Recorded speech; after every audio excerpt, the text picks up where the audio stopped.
2020년 9월 금융위원회는 대부업법을 전면 개정하는 소비자 신용법안을 발표하였습니다. 대부계약의 모집과 체결 관련 규율 체계에만 집중했던 기존의 법안과는 다르게 이번 소비자 신용법은 계약 체결 이후 연체 등 차입자의 상황 변화에 따른 규율 체계까지 다루었다는 점에서 주목할 만한데요. 소비자 신용법안, 어떤 내용을 담고 있을까요? 먼저 영업행위 관련 규율로 첫째, 채무조정 요청권을 신설했는데요. 채무 상환이 어려울 때 채무자가 채무 조정을 요청하면 채권자인 금융회사는 추심을 중단하고 채무자의 상황에 맞는 채무 조정안을 제시해야 합니다.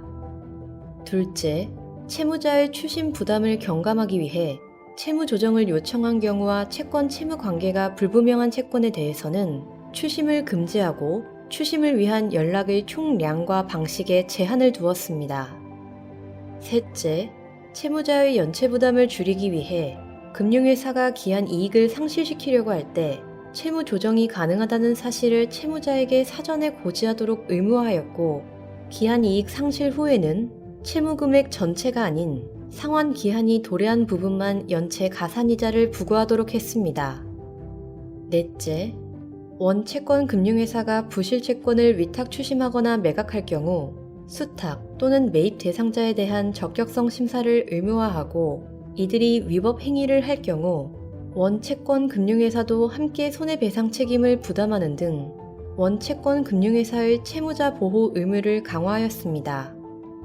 한편 소비자 신용법안에는 추심시장 관련 규율도 포함되었는데요. 첫째, 채무조정 교섭업을 신설하여 전문성이 부족한 채무자들이 재무상담을 통해 채무조정 과정에서 전반적으로 도움받고 협상할 수 있는 체계를 마련하였습니다. 둘째, 매입채권 추심업자가 매입하려는 채권을 담보로 하여 자금을 조달할 때 자기 자본 투입을 의무화하는 등 매입채권 추심업자의 시장 진입 요건을 강화함으로써 해당 업자들이 책임감을 느끼고 지속해서 영업할 수 있도록 하였습니다. 나아가 매입채권 추심업자가 채권을 재매각하는 경우 원채권 금융회사의 동의를 받도록 하고, 이해 상충을 방지하기 위해 수탁 또는 매입 추심업자는 다른 소비자 신용 관련업과 겸업하는 것을 금지했습니다. 저성장 저금리 시대에 대출이 빠르게 증가한 데다 최근 코로나19 사태까지 겹치면서 취약계층을 중심으로 상환에 따른 고통과 부실 확대 가능성 등에 대한 우려가 지속적으로 제기되고 있습니다.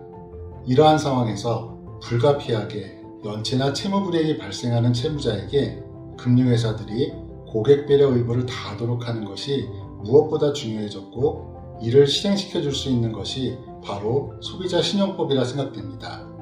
소비자 신용법 제정을 통해 금융회사들이 고객을 보다 적극적으로 이해하고 보호할 수 있는 채권 관리 체계를 구축한다면 금융회사의 신뢰가 높아지고 재기에 성공한 소비자가 다시 정상적인 고객으로 활동하여 금융회사의 수익이 증가하는 선순환 구조가 형성될 것이라고 기대해 봅니다.